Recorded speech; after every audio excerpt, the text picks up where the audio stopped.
Hello friends, I am Priyanka and you are watching Priyanka's teaching. Friends, today I am going to explain you a poem given in the book of class 10th Beehive. The title of the poem is A Legend of the Northland. Friends, this poem is written by Phoebe Carey. First of all, I want to tell you something about the poem, that this poem contains 16 stanza. It's a quite big poem, okay? And each stanza contains four lines, means it's a quatrain, okay? Total 64 lines are there. I want to tell you that this poem is in a form of ballad. अब आप पूछेंगे कि ballad क्या होता है? तो friends, a ballad is a narrative poem often in song form that tells a story. ये जो ballad होता है ना, ये एक narrative form में होता है और ये एक हमें कोई ना कोई कहानी, लीजेंड जैसा आपको लिखा है ना, लीजेंड मीन्स क्या होता है? एक कविदंती, एक ट्रेडिशनल स्टोरी। तो जो बैलेड होता है वो कोई ना कोई हमें एक स्टोरी बताता है, कोई ना कोई कहानी बताता है एक सॉन्ग के फॉर्म में, okay? You have seen the title है a legend of the north land. तो हमारी ये जो कविता है, it is set in the north land in a cold and snowy region. ये एक, इस जो हम कविता पढ़ने जा रहे हैं, जिस जगह के बारे में पढ़ेंगे वो एक ठंडा जगह है जहाँ पे बर्फ गिरी रहती है, ठीक है ना? This poem tells a story about a women's greed and its consequences, कि किस तरीके से एक लालच की वजह से एक महिला को क्या करना पड़ता है, उसके कॉन्सिक्वेंसेज को, उसके रिजल्ट को, उसके परिणाम को भुगतना पड़ता है, ठीक है? ये जो कविता है वो एक भूखे सेंट पीटर के बारे में है। उन्हीं के वो सेंटर है, main centre, saint Peter is the main centre of this poem, ठीक है? जो कि एक ओल्ड वुमेन से कुछ केक मांगते हैं और ओल्ड लेडी जो है वो अपने ग्रीड की वजह से उनको देती नहीं है और उसके कॉन्सिक्वेंसेज को उसको बेयर करना पड़ता है। Now I am going to explain you the poem stanza wise, so please be with me and let's start. सबसे ऊपर दिया हुआ है, the poem narrates the legend of an old lady who angered saint Peter because of her greed. ठीक है, मैंने अभी आपको यही बताया कि ये जो कविता है, ये जो कविदंती है, ये जो ट्रेडिशनल स्टोरी है जो यहाँ पे नरेट किया गया है पोएम के फॉर्म में, वो एक ओल्ड लेडी के बारे में है जो क्या करती है, वो सेंट पीटर को नाराज कर देती है। क्यों? अपने लालच की वजह से, okay? Away, away in the north land, where the hours of the days are few, and the nights are so long in winter that they cannot sleep them through। यहाँ पे जो नैरेटर हैं, जो पोएट हैं, वो कहते हैं कि दूर नॉर्थ लैंड की ये बात है, ये जो कविता है, ये जो कहानी है, दूर दूर ये नॉर्थ लैंड की बात है जहाँ पे जाड़े के दिनों में, ठीक है, क्या होता है, दिन बहुत ही छोटे होते हैं। When the hours of the day are few, दिन बहुत छोटे होते हैं, and the nights are so long in winter, और जाड़े में रात बहुत लंबी, इतनी लंबी होती है that they can not sleep them through, कि पूरी रात वहाँ के रहने वाले लोगों के लिए सोना मुश्किल होता है। मीन्स एक ठंडे प्रदेश में, नॉर्थ लैंड में, दूर कहीं नॉर्थ लैंड में, जाड़े के दिनों में जहाँ पे दिन बहुत छोटी और रात इतने लंबे होते हैं कि वहाँ रहने वाले लोगों के लिए वो सोने के लिए मतलब बहुत ज़्यादा हो जाता है, वो पूरी रात सो भी नहीं पाते। Where they harness the swift reindeer to the sledge when it snows, okay? Poet यहाँ पे हमसे बताते हैं कि भाई जब वहाँ लोग रहते हैं नॉर्थ लैंड में, तो वो आने जाने के लिए कुछ सवारी भी यूज करते होंगे, जैसे बैलगाड़ी, टोंगा गाड़ी होती है ना, तो वहाँ पे वो लोग क्या करते हैं, चूंकि वो स्नोई एरिया है, बहुत ठंडा प्रदेश है, तो वहाँ पे वो स्लेज यूज करते हैं। स्लेज क्या होती है? स्लेज होती है बिना पहिए की गाड़ी जो बर्फ पे चलती है, और वो उसमें हार्नेस, उसमें किसको वो जोतते हैं, किसको वो हार्नेस करते हैं? स्विफ्ट रेनडियर, बारहसिंगे को वो उसमें क्या करते हैं, अपने स्लेज में अटैच करते हैं व्हेन इट स्नोज, जब बर्फ गिरती है तो, ठीक है? And the children look like bears cubs in their furry clothes, और जो छोटे छोटे बच्चे हैं, जब वहाँ पे उस नॉर्थ लैंड में बर्फ गिरती है तो बच्चे क्या करते हैं, ठंड के टाइम में वो बिल्कुल फर वाले, ठंडे वाले कपड़े पहन लेते हैं और वो बिल्कुल देखने में भालू के बच्चों के जैसे फील होते हैं, okay? Now come on the third stanza. They tell them a curious story. I don't believe this true. And yet you may learn a lesson if I tell the tale to you. और यहाँ पे अब जो poet हैं वो हमसे बताते हैं कि वहाँ के जो लोग हैं ना, अपने यहाँ के बच्चों को बहुत क्यूरियस, जिज्ञासु स्टोरीज सुनाते हैं। I don't believe this true, लेकिन पोइट को ऐसा नहीं लगता कि वो जो कहानी वो सुनाते हैं वो सच है। दिस यहाँ पे दिस के लिए यूज किया गया है, ये ओल्ड फॉर्म है दिस को रिप्रेजेंट करने का। तो पोइट यहाँ पे कहते हैं कि जो वहाँ के लोग हैं बच्चों को बहुत ही क्यूरियस स्टोरी सुनाते हैं जिसमें मुझे विश्वास नहीं है। और पोइट ये भी कहते हैं, and yet you may learn a lesson if I tell the tale to you, कि अगर मैं भी तुमको वो कहानी सुनाऊं तो तुमको उससे कुछ लेसन सीखने को मिलेगा, ठीक है? Once when the good Saint Peter lived in the world below and walked about it perching just as he did, you know। यहाँ पे ऑथर कहते हैं, पोइट कहते हैं कि जो सेंट हैं, जो सेंट पीटर है, सेंट्स का क्या काम होता है, वो यहाँ वहाँ घूमते रहते हैं, प्रीचिंग करते रहते हैं, अपने उपदेश को जो है वो लोगों को देते रहते हैं, ठीक है। तो वो कहते हैं पोइट हमसे कि एक बार की बात है कि जब सेंट पीटर यहाँ पे अर्थ पे थे और वो घूम घूम के अपना संदेश लोगों को दे रहे थे, जैसा कि संत सेंट्स करते हैं। उस टाइम देखिए अब आगे क्या हुआ। He came to the door of a cottage in traveling round the earth where a little woman was making cakes and baking them on the earth। और वो बताते हैं कि जब वो घूमते घूमते जो है एक छोटे से कॉटेज के पास आते हैं, अर्थ पे ट्रेवल करते हुए, घूमते हुए, तो वो आके एक छोटे से दरवाजे के पास रुक जाते हैं और वो वहाँ क्या देखते हैं, वो वहाँ देखते हैं where a little woman was making cakes, कि वहाँ पे एक छोटी सी औरत है जो केक्स बना रही है, and baking them on the hearth, और वो उसको क्या कर रही है, केक को बना रही है और भट्टी पे या चूल्हे पे उसको क्या कर रही है, बेक कर रही है, सेक रही है। एंड बीइंग फेंट with fasting for the day was almost done. अब दिन भी खत्म होने वाला है और सारे दिन उन्होंने जो सेंट पीटर है उन्होंने फास्ट यानी कि व्रत रखा है, जिसकी वजह से वो क्या फील कर रहे हैं, फेंटिंग, चक्कर महसूस कर रहे हैं, दिन ऑलमोस्ट खत्म होने को आया है। He asked her from her store of cakes to give him a single one, और वो क्या करते हैं, सेंट पीटर उस छोटी महिला से, उस ओल्ड महिला से कहते हैं कि वो अपने स्टोर किए हुए केक्स में से एक केक जो है वो उनको भी दे दे।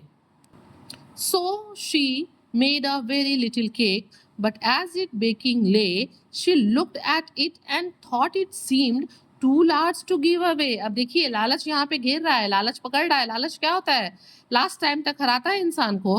तो अब यहाँ पे वो जो महिला है, वो जो वुमेन है, she made a very little cake, वो एक छोटा सा केक बनाती है, पर जैसे ही वो उसको बेकिंग ले, जैसे ही वो उसको बेक करती है, सेकती है, शी लुक्ड एट इट, वो उस जब बेक करने के बाद उस केक को देखती है तो and thought it seem too large to, तो उसको लगता है कि अरे ये तो बहुत छोटा सा था पहले, लेकिन अब ये बहुत बड़ा हो गया, ये देना नहीं है, छोटा सा देना है, ये देने के लिए बहुत बड़ा है, वो ऐसा सोचती है। फिर देखिए वो आगे क्या करती है, therefore she needed another and still a smaller one. अब वो क्या करती है, वो दोबारा से गूंथती है, दोबारा से केक के लिए आटे को नीडेड गूंथती है और एक छोटा सा फिर डो काटती है उसमें से केक बनाने के लिए। But it looked when she turn it over as large as the first had done. फिर जब वो उसको बेक करती है, उसको टर्न करती है, उसको लगता है अरे ये तो पहले वाले के जैसे ही बड़ा हो गया, ये भी देने के लिए बहुत बड़ा है। अब आगे देखिए वो फिर क्या करती है, क्या हो रहा है, उसका लालच उसको ये सब करा रहा है। Then she took a tiny scrap of dough. उसके बाद डो मीन्स क्या होता है, आटे का टुकड़ा, आटे की जो लोई होती है उसमें से एक स्क्रैप ऐसे नोच के उसमें से छोटा सा पार्ट लेती है, हिस्सा लेती है, एंड रोल्ड इट फ्लैट, और उसको खूब फ्लैट पतला सा जो है उसको बेलती है, and baked it thin as a wafer, और बिल्कुल वेफर, वेफर जानते हैं ना, चॉकलेट्स में होता है, स्नीकर्स में होता है, वेफर्स की तरह उसको बिल्कुल पतला सा बेक करती है। But she could not part with it, लेकिन फिर भी लालच के मारे वो उसको सेंट पीटर को देती नहीं है। For she said my cakes that seems too small when I eat of them myself are yet too large to give away, so she put them on the shelf. वो कहती है वो कि भाई जब मुझे खुद खाना होता है तो मुझे ये केक्स बहुत छोटे लगते हैं, लेकिन जब मुझे ये केक सेंट पीटर को देना है तो ये मुझे बहुत बड़े लग रहे हैं। और ये सोच के, ये कह के वो क्या करती है, उन सारे केक्स को अपने शेल्फ में रख देती है और सेंट पीटर को कुछ भी नहीं देती है। क्या होगा भाई, सेंट तो नाराज होंगे ना, और वो नाराज होंगे तो क्या करेंगे, कर्ज करेंगे, श्राप देंगे। आगे देखिए, then good saint Peter grew angry. अब ये सारी बातें सुन के, ये सारा ड्रामा देख के सेंट पीटर नाराज हो जाते हैं। For he was hungry and faint and surely such a woman was enough to provoke a saint. Means क्या होता है, इस तरह की, चूंकि सेंट पीटर भूखे हैं, वो बिल्कुल फेंट फील कर रहे हैं, वो बेहोशी महसूस कर रहे हैं, वो कमज़ोर फील कर रहे हैं, और इस तरह की लेडी जो बार बार केक के लिए डो निकाल रही है, फिर उसको बेक कर रही है, फिर उसको बड़ा लग रहा है तो वो उसको हटा दे रही है, तो क्या था, ये सारी जो उसकी एक्टिविटीज़ थी वो सेंट पीटर को प्रवोक करने के लिए, उकसाने के लिए, उनको गुस्सा दिलाने के लिए काफ़ी थी, और वो नाराज़ भी हो जाते हैं। And he said you are far far too selfish to dwell in a human form to have both food and shelter and fire to keep you warm. और वो कहते हैं कि तुम जिसके पास जो है खाने के लिए भोजन है, रहने के लिए शेल्टर है, शरण है, ठीक है, जगह है रहने के लिए, इस ठंडे जगह पे जिसके पास जो है आग है अपने आप को गर्म रखने के लिए, और तुम इतनी शेल्फिश हो, इतनी लालची हो, तो तुम ह्यूमन फॉर्म में रहने के लायक नहीं हो, तुम इस काबिल नहीं हो कि तुम ह्यूमन फॉर्म में रहो, ठीक है। Now you shall build as the birds do, और अब वो उसको कर्ज करते हुए इस स्टेंजा में कहते हैं कि now you shall build as the birds do and shall get your scanty food by boring and boring and boring all day in the hard dry wood। वो कहते हैं, वो कर्स देते हैं कि जिस तरीके से जो चिड़िया है ना पूरे दिन क्या करती है, boring boring and boring, digging करती है, डिग आउट करती है, उसको छेद छेद के उसमें से ड्रिलिंग करके जो है लकड़ियों में से जो है ड्राई वुड में ड्रिल करके अपने स्कैंटी फूड को थोड़े से खाने को निकालती है। ठीक वैसे ही अब तुम भी जो है बर्ड्स की तरह करोगी, ठीक है। Then up she went through the chimney never speaking a word and out of the top flew a woodpecker for she was change to a bird. फिर क्या होता है, ये सब सुनने के बाद, ये कर्ज मिलने के बाद वो लेडी जब अंदर जाती है चिमनी में तो वो फिर कभी बाहर नहीं आती, वो बिना कुछ बोले अंदर चिमनी में जाती है और फिर वहां से कभी बाहर नहीं आती, जबकि चिमनी के टॉप में से out of the top flew a woodpecker, chimney के टॉप से एक वुड पिकर यानी कि एक कटफोड़वा उड़ते हुए बाहर निकलता है। For she change to a bird, क्यों निकलता है कटफोड़वा, क्योंकि वो जो लेडी है वो वुड पिकर में कन्वर्ट हो जाती है। किसकी वजह से, सेंट पीटर के कर्ज यानी कि श्राप की वजह से। She had a scarlet cap on her head, उसके सिर पे क्या है, एक रेड कलर की कैप थी। जब वो चिमनी में अंदर जाती है ना तो उसके सिर पे एक रेड कलर की स्कारलेट, ठंडा जगह है तो उसने अपने कान को जो है कवर करने के लिए एक कैप लगाया हुआ था रेड कलर का, and that was left the same. उस चिमनी में जलने के बाद भी उसका जो वो रेड कैप था वो वैसे ही रह जाता है, ठीक है, जैसे का तैसा। But all the rest of her clothes were burn black as a coal in the flame, लेकिन उसके सारे कपड़े जल जाते हैं कोयले के साथ, लपट के साथ सब जल जाते हैं, ब्लैक हो जाते हैं, लेकिन उसका जो स्कारलेट कैप था वो जस का तस वैसे ही रेड रहता है, ठीक है ना। And every country school boy has seen her in the wood where she lives in the trees till this very day boring and boring for wood. और वो क्या होता है, वो कर्ज की वजह से वुड पेकर में कन्वर्ट हो जाती है। बच्चे जब जो है अपने देहात में स्कूल बॉयज जो है स्कूल जाते आते हैं तो वो उसको लकड़ियों में, जंगलों में, पेड़ों पे जो है हमेशा उसको देखते हैं, क्या करते हुए, बोरिंग ड्रिलिंग करते हुए अपने फूड के लिए, अपने शेल्टर के लिए। तो बेसिकली ये जो पोएम है वो हमको क्या बताता है, the moral of the poem is that selfishness and greed lead to negative consequences, ठीक है, while generosity and kindness are rewarded। अगर हम लालच करते हैं, अगर हम कुछ सेल्फिश होते हैं तो उसके नेगेटिव कॉन्सिक्वेंसेस को हमको बेयर करना पड़ता है, लेकिन अगर हम जेनरस हैं, हम काइंड हैं तो उसके लिए हमको रिवॉर्ड भी किया जाता है, ठीक है। तो आपने देखा कि किस तरीके से लालच की वजह से जो है ये जो वुमेन है वो किस में कन्वर्ट हो जाती है, वुड पिकर में कन्वर्ट हो जाती है, और किसकी कर्ज की वजह से, सेंट पीटर के कर्ज की वजह से।